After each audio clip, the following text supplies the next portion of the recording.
Come on. Come on. Meet Loretta, a 7-year-old Yorkie. She now has a loving family in Arlington. But when Alice Burton first saw her a year ago, she didn't act like a dog. She was almost catatonic. She showed no emotion whatsoever. She didn't want you to touch her. Come on up here. In fact, Loretta was among nearly 200 dogs rescued last year from a puppy mill in Arkansas. For 6 years, she just sat in a cage and bred and had no human interaction at all. A puppy mill is an inhumane commercial dog breeding facility. Dogs are typically kept in small wire cages for their entire lives.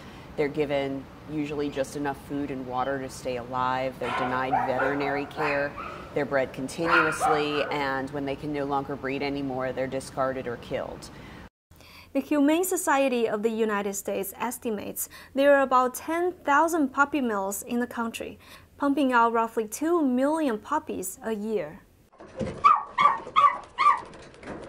You see them in these small wire cages. They're covered in filth, shipped either in trucks or in the cargo area of airplanes, and many do arrive sick, dead, or dying. Across the country, cities in 10 different states have already passed laws restricting pet store puppy sales, including Austin, Los Angeles, Phoenix, and Chicago. And Montgomery County just made the list thanks to legislation that allows pet stores to sell dogs or cats only if they come from organizations or shelters. Anytime you have large-scale retail sales and mass production, the risk exists that mass production methods are not going to be humane for living creatures. But the law does not apply to cities like Rockville, where Jennifer Rains bought a puppy who turned out to be infected. My dog Sasha was diagnosed with Giardia, which is an internal parasite contracted from drinking contaminated rainwater, and in addition she had an upper respiratory infection. Oh, thank you very much. Can you sit pretty? The store refused comment, but gave Rains a refund because Sasha also had hip problems.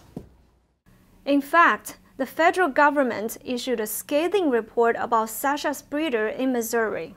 The USDA reports said that there were contaminated food and water containing mice feces and urine, that the cages were not size appropriate for the dogs. The Humane Society says most pet store puppies come from facilities like this, where dogs like Loretta were treated as breeding machines.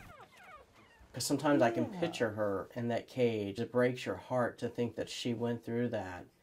Still, Loretta is lucky. This rescued dog was blind in one eye and had a bullet in her hip. To let her eye get all messed up and to let her get shot. Total lack of respect. This is a life, and you just keep her in the trash. Despite the hardships, the dogs forgive and trust again. One of the things that has never ceased to amaze me about puppy mill dogs is no matter how much they've been hurt by humans, tortured by humans, treated cruelly by humans, at the end of the day, all they want to do is be with humans.